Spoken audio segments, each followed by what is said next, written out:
Yes, the Honorable Wandayi.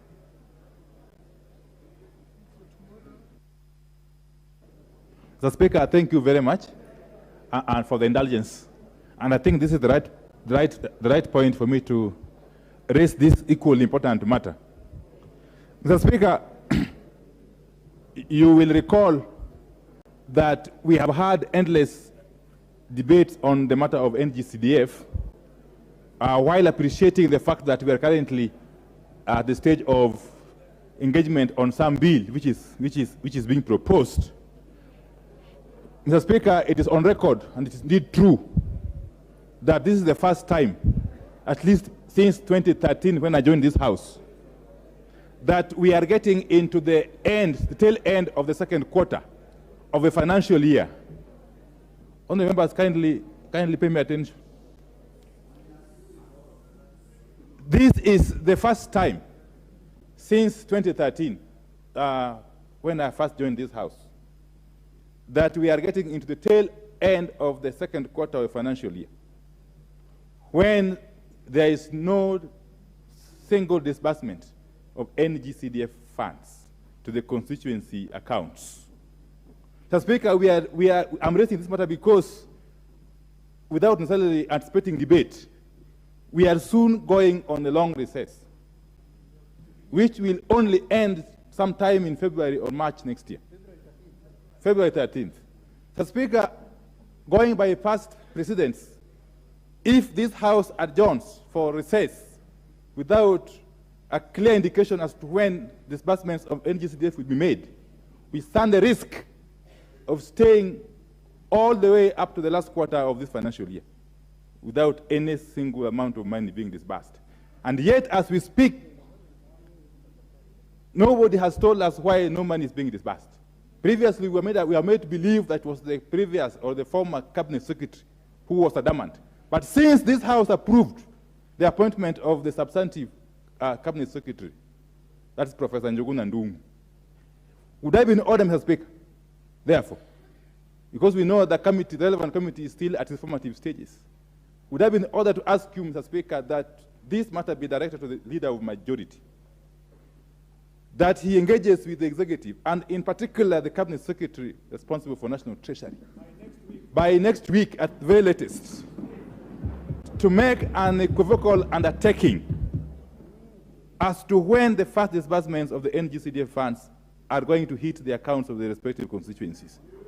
And may I also dare say, Mr. Speaker, and this is no empty threat, that failure to do that, I will be moving members of the House to refrain from any talk of recess, firstly, and secondly, to refrain from any engagement on any business, not until and unless NGCDF funds are disbursed.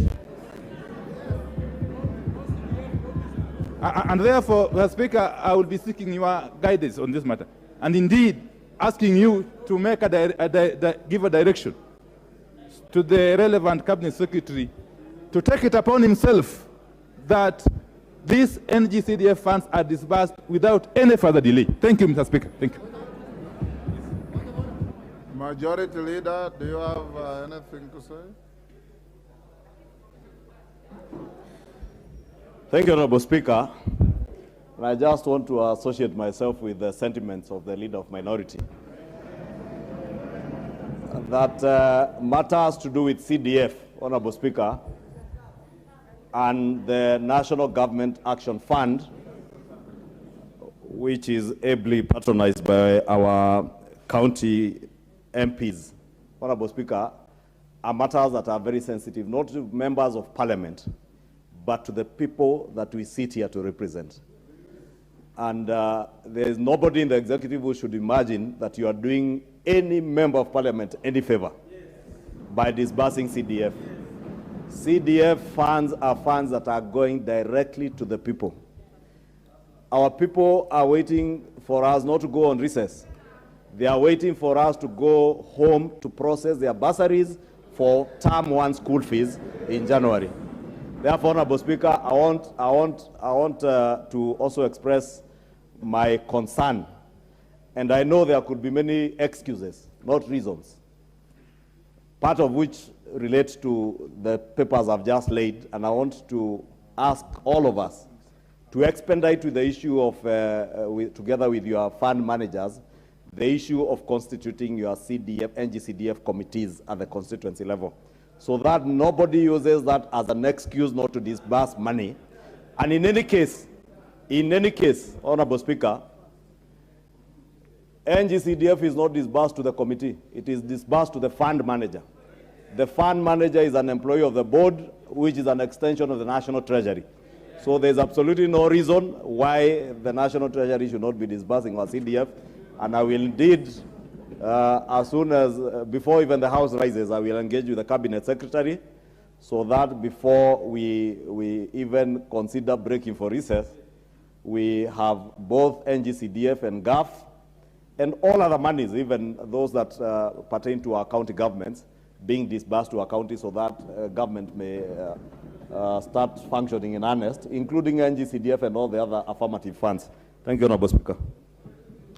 Majority Leader, I will give you an opportunity, perhaps together with the Chair of Budget and Finance, to engage the Cabinet Secretary for Treasury, and I'll give you an opportunity on Tuesday afternoon to make a formal statement out of that engagement so that you can be able to guide the House accordingly.